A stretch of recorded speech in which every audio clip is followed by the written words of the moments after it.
You know, Dr. Clotaire Rapaille lives in a baronial mansion in upstate New York.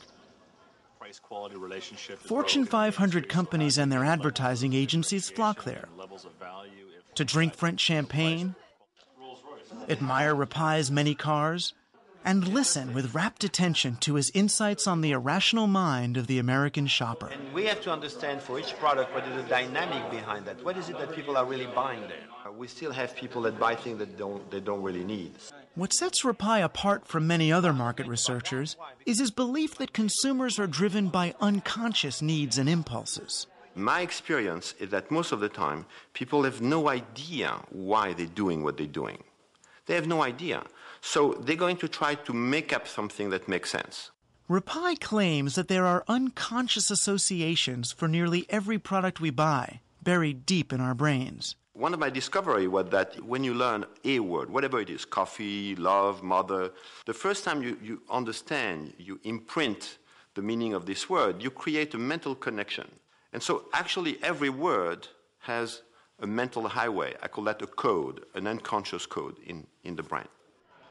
Corporations love the idea of buying a single key to the psyches of vast numbers of consumers, a simple code that lies behind millions of individual decisions.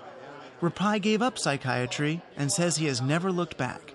I have 50 of the Fortune 100 company as clients. I saw that. It's very impressive. It's absolutely crucial to understand what I call the reptilian hot button. My theory is very simple. The reptilian always win. I don't care what you're going to tell me intellectually. Give me the reptilian.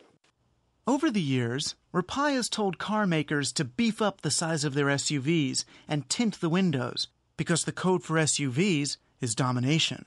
What about the environment? If the lizard wants the Hummer, Right.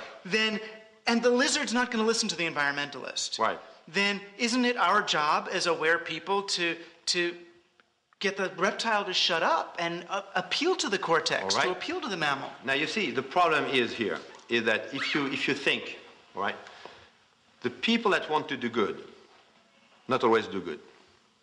All right? So the people that want to do good, for example, let's say, okay, we need to make smaller cars, right, to protect the environment.